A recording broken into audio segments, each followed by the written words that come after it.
السلام عليكم ورحمة الله وبركاته. الحمد لله رب العالمين، والصلاة والسلام على أشرف الأنبياء والمرسلين وعلى آله وأصحابه أجمعين. فقال تعالى في كتابه الكريم: أعوذ بالله من الشيطان الرجيم، بسم الله الرحمن الرحيم. يا أيها الناس كلوا مما في الأرض حلالا طيبا ولا تتبعوا خطوات الشيطان إنه لكم عدو مبين. Alhamdulillah, setelah kita memanjatkan puji kepada Allah dan berselawat kepada baginda Rasulullah sallallahu alaihi wasallam, satu hal yang penting dalam kehidupan kita jemaah rahmati Allah Subhanahu wa taala untuk memperhatikan makanan yang kita makan. Allah Jalla wa Ala mengatakan, ya ayuhan nas, wahai manusia, kulu mimma fil ardi halalan thayyiban. Makanlah apa saja yang ada di atas muka bumi ini yang halal lagi thayyib. Jemaah rahmati Allah, yang pertama bahwa makanan ini jalan kita untuk melihat kekuasaan Allah Subhanahu wa taala. Allah mengatakan dalam ayat yang lain, falyanzuril insanu ila ta'amih inna sababna al-ma'a sabba thumma shaqqaqna al-ardha shaqqa. Hendaklah manusia melihat kepada makanannya. Unik makanan ini yang Allah hadirkan kepada kita. Pepohonan-pepohonan yang menghasilkan buah, ada yang manis, ada yang asam, disiram dengan air yang sama, tetapi dia berbuah dengan warna dan rasa yang berbeda. Jadi dengan melihat makanan itu mendekatkan orang kepada kekuasaan Allah Subhanahu wa taala. Memang sederhana sekali, tetapi betapa Allah mengajak kita berfikir, wahai manusia, makanan yang kau makan itu unik. Itu bukti kekuasaan Allah Subhanahu wa taala. Kenapa dengan makanan itu tidak semakin dekat engkau dengan Allah? Sesuatu yang sederhana tapi hakikatnya sangat kaya maknanya. Falyanzuril insanu ila ta'amih. Kami siramkan air yang sama pada tanah yang sama, tetapi warna dan rasanya pasti tidak sama. Yang kedua, jemaah rahmatullah, makanan yang kita makan ini dia fungsinya sangat luar biasa. Dengan ia Allah akan kabulkan doanya. Karena ia pula Allah tolak doa kita. Orang yang makan makanan yang halal itu Allah ijabahkan doanya.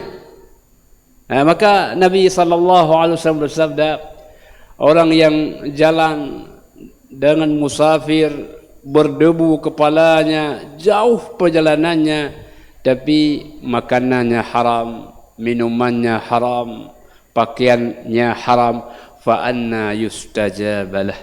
Bagaimana Allah hendak mengabulkan doanya? Jadi apa yang dia makan itu tidak halal. Maka oleh karena itu jemaah rahmati Allah, sederhana tetapi bisa berfungsi yang luar biasa. Maka di sini penting kita melihat makanan. Lalu jemaah rahmati Allah Subhanahu wa taala, makanan minuman membentuk daging kita, mengalir darah dengannya, dan itu akan membentuk pikiran kita.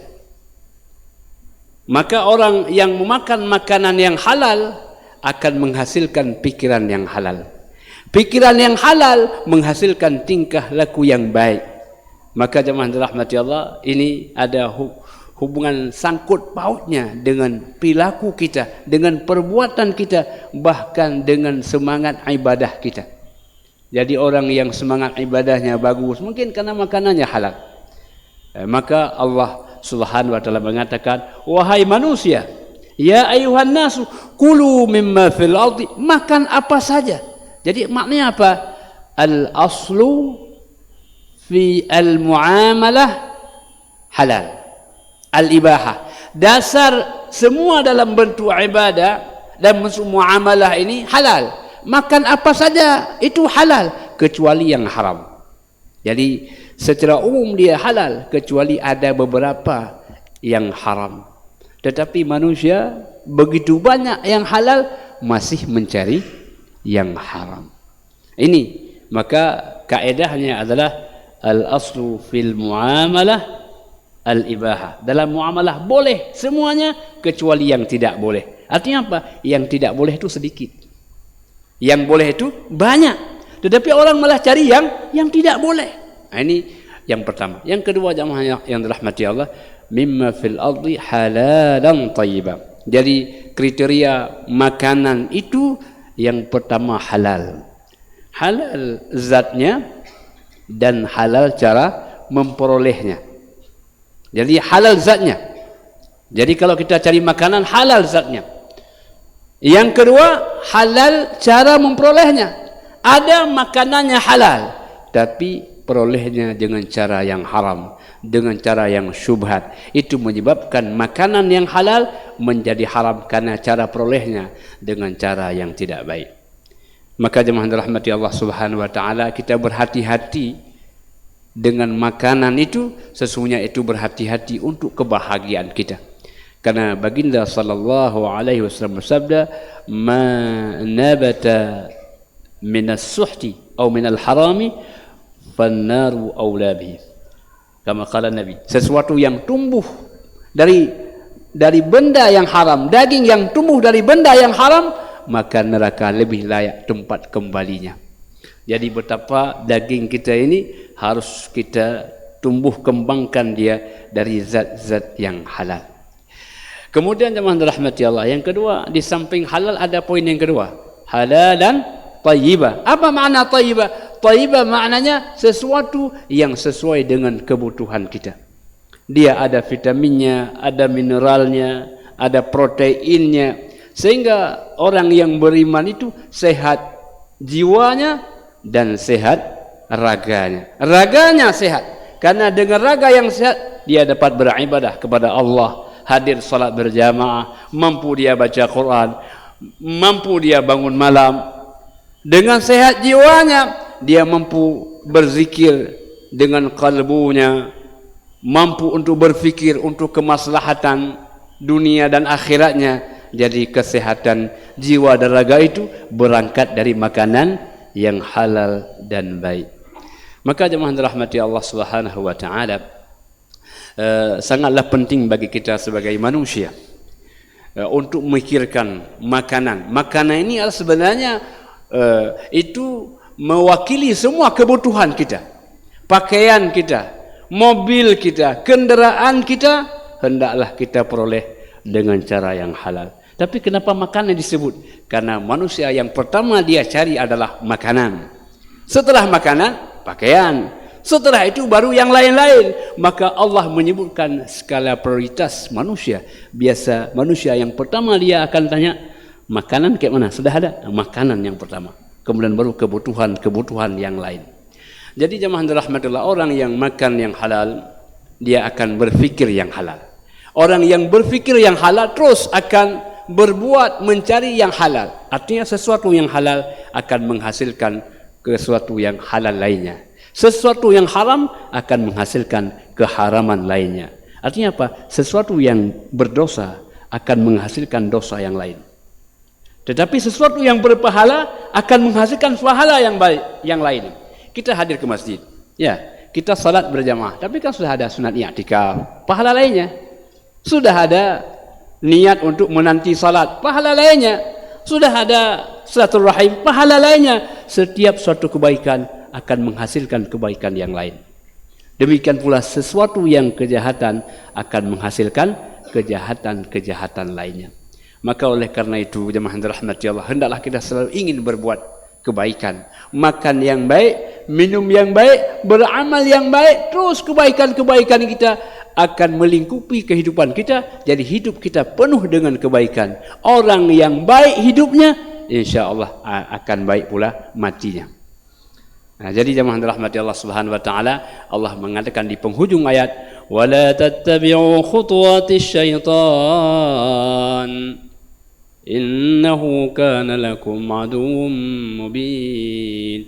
Janganlah engkau ikuti langkah-langkah syaitan, karena syaitan ingin agar kamu memakan yang haram, agar kamu ingin bermusuhan, agar kamu tidak nyaman dalam hidupmu. Syaitan tidak ingin kita bahagia.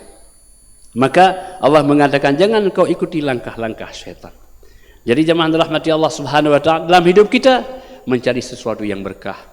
Berkah makanan kita, berkah umur kita, berkah usia kita, berkah harta kita. Apa makna berkah? Semua yang kita miliki akan menghantarkan kepada kebahagiaan. Orang kadang-kadang bertambah mobilnya tidak bertambah senangnya, tambah sibuknya.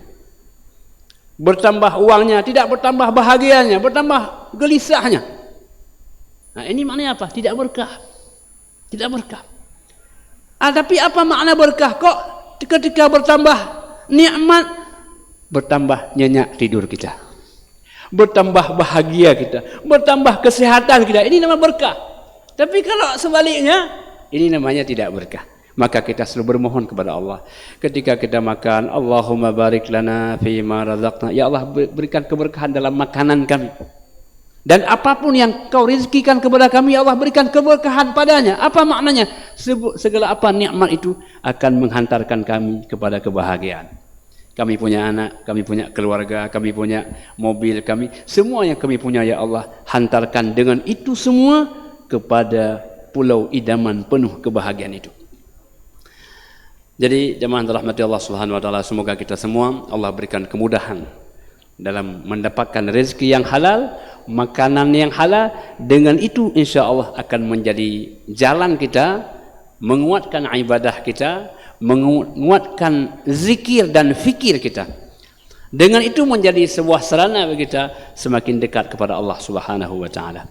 Demikian yang dapat kami sampaikan, hanya kepada Allah kita menyerah diri. Hadanallahu wa iyyakum ajma'in. Wassalamualaikum warahmatullahi wabarakatuh.